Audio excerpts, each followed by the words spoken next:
تو ہم نے بنی اسرائیل سے عہد لیا تھا مت پوجنا کسی کو سوائے اللہ کے، وبالوالدین احسانا، اور والدین کے ساتھ احسان کرنا۔ قرآن حکیم میں 4 مقامات ایسے ہیں جہاں پر توحید کے فوراً بعد والدین کے ساتھ اس نے سلوک کا ذکر ہے، ان میں سے یہ پہلا مقام ہے۔ اس کے بعد سورۃ الانعام میں، پھر سورہ بنی اسرائیل میں 10 کمانڈمنٹس آئیں گی، اور پھر سورہ لقمان میں، وہاں پہ بھی ماں باپ کے ساتھ اس نے سلوک کا ذکر ہے۔ حقوق اللہ میں جس طرح توحید اور توحید فی الدعا، توحید فی العبادہ امپورٹنٹ ہے، حقوق العباد میں پہلا حق ماں باپ کا ہے، اور اس کا ذروہ سنام ایپیکس اور چوٹی سورہ بنی اسرائیل میں آئے گی۔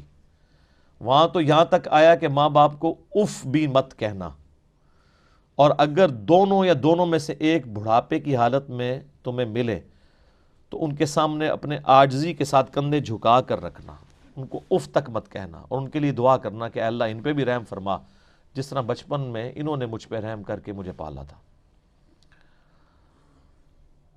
تو والدین کو چونکہ اللہ تعالیٰ نے دنیا میں آنے کا ذریعہ بنایا انسان کا، اور وہ کتنی مشقت کر کے پال پوس کے بڑا کرتے ہیں، ظاہری اسباب میں سب سے بڑا ذریعہ والدین کو بنایا، لہٰذا ان کا حق بھی سب سے زیادہ ہے۔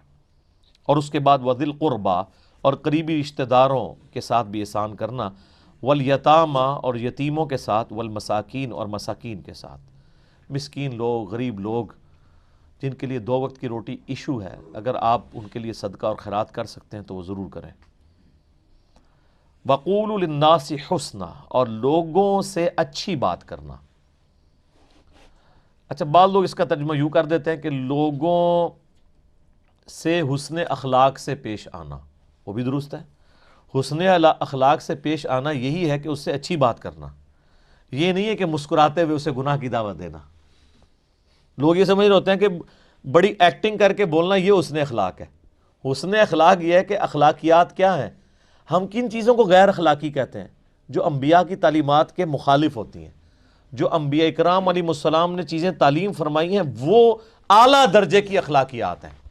یعنی کسی کو نماز کی طرف بلانا یہ اخلاقیات ہے، کسی کو کہنا جھوٹ مت بولو یہ اخلاقیات ہے، کسی کو کہنا کہ کاروبار میں ڈنڈی مت مارو یہ اخلاقیات ہے، کسی کو کہنا کہ تم اپنے ماں باپ کے ساتھ حسن سلوک کرو، اپنے بہنوں اور بھائیوں کا حق وراثت میں مت دباؤ یہ اخلاقیات ہے، حرام خوری مت کرو یہ اخلاقیات ہے۔ اچھا، ہمارے معاشرے میں اخلاقیات یہ ہے کہ کوئی جو بھی الٹا کام کر رہا ہو اس کے ساتھ مسکرا کے بات کرے کہ لگا رہا جیسے لگا ہے، یہ اخلاقیات نہیں ہے۔ یہ انڈیا پاکستان بنگلہ دیش کی اخلاقیات ہیں۔ پھر میں کیوں نہ کہوں کہ مرنے سے پہلے اے مسلمان کر لے اس پہ غور، کتابوں کا خدا اور ہے، بابوں کا خدا اور۔ یہ سیکھنا ہوگا، یہ قیامت ہے اس کے اندر مضمر، کہ اللہ کا وہ تعارف مانا جائے گا جو اس نے خود کروایا ہے اپنے انبیاء کے ذریعے، کتابوں کے ذریعے۔ وَأَقِيمُوا الصَّلَاةَ، اور نماز کو قائم کرنا، وَآتُوا الزَّكَاةَ، اور زکوٰۃ ادا کرتے رہنا۔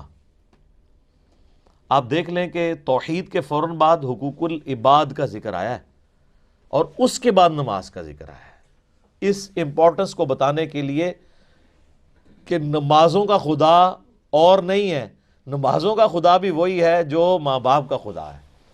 اسی خدا نے ماں باپ کے ساتھ اس نے سلوک کا کہا ہے جس نے نماز پڑھنے کا کہا ہے، لیکن پرائورٹی اس لیے کی کہ بعض اوقات دین پہ چلنے والے لوگوں سے حقوق العباد کے معاملے میں سستی ہو جاتی ہے، تو اسی چیز کو ہائی لائٹ کیا۔ اور یہ سٹائل آپ کو قرآن حکیم میں بارہا آئے گا کہ اللہ تعالیٰ نے توحید کے فوراً بعد حقوق العباد کا ذکر کیا اور اس کے بعد عبادات کا ذکر کیا، کیونکہ جو لوگ پریکٹسنگ مسلمان ہوتے ہیں نا، تو شیطان ان پہ پہلا حملہ یہ کرتا ہے کہ وہ اپنے گیٹ اپ میں تو اسلام نافذ کر لیتے ہیں، نماز بھی پڑھنا شروع کر دیتے ہیں، لیکن اپنے معاملات میں انتہائی برے ہوتے ہیں۔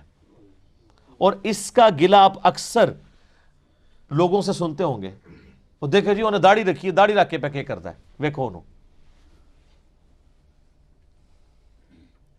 پھر داڑھی والے بھی کہہ رہے ہوتے ہیں جی داڑھی کا اس میں کیا قصور ہے؟ داڑھی کا قصور نہیں سر، آپ کا قصور ہے۔ لوگ یہ ایکسپیکٹ کر رہے ہیں کہ ایک بندہ پریکٹسنگ مسلمان ہے تو اسے الٹی حرکتیں نہیں کرنی چاہیے۔ کیوں؟ اس داڑھی کے اگینسٹ آپ عزت بھی تو عام بندے سے زیادہ اویل کر رہے ہیں. جب آپ عزت ڈبل اویل کر رہے ہیں تو سر جب پھر آپ کی پکڑ کی باری آئے گی نا, پھر آپ پہ پکڑ بھی ڈبل ہوگی. یہ تو نہیں ہے پریویلیجز ہی لینی ہے آپ نے, انہی کو کیش کروانا ہے. اس لیے دیکھیں کہ امہات المومنین کے بارے میں سورۃ الاحزاب میں آیا ہے کہ نبی کی بیوی ہو تم عام عورتوں کی طرح نہیں ہو, اگر تم نے کوئی بے حیائی کا کام کیا تمہیں دوگنا عذاب ہوگا, اور اگر تم اللہ اس کے رسول کی تابع فرمان رہی تو تمہارے لیے اجر بھی ڈبل ہے.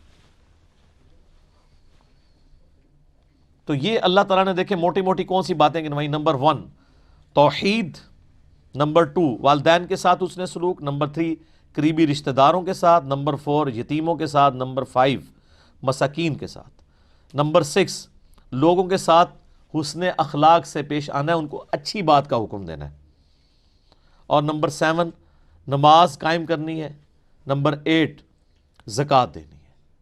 یہاں پہ اتنی ڈیٹیل نہیں آئی ہے, چند موٹی موٹی باتیں آئیں, آگے چل کے یہ مزید آنا شروع ہو جائیں گی. جب آتی جائیں گی میں انشاءاللہ آپ کو بتاتا جاؤں گا. ویسے الگ سے 10 کمانڈمنٹس کے اوپر میرا مسئلہ نمبر 77 ریکارڈ ہے, آپ یوٹیوب پہ جا کے لکھیں تو وہ آپ کے سامنے لیکچر کھل جائے گا.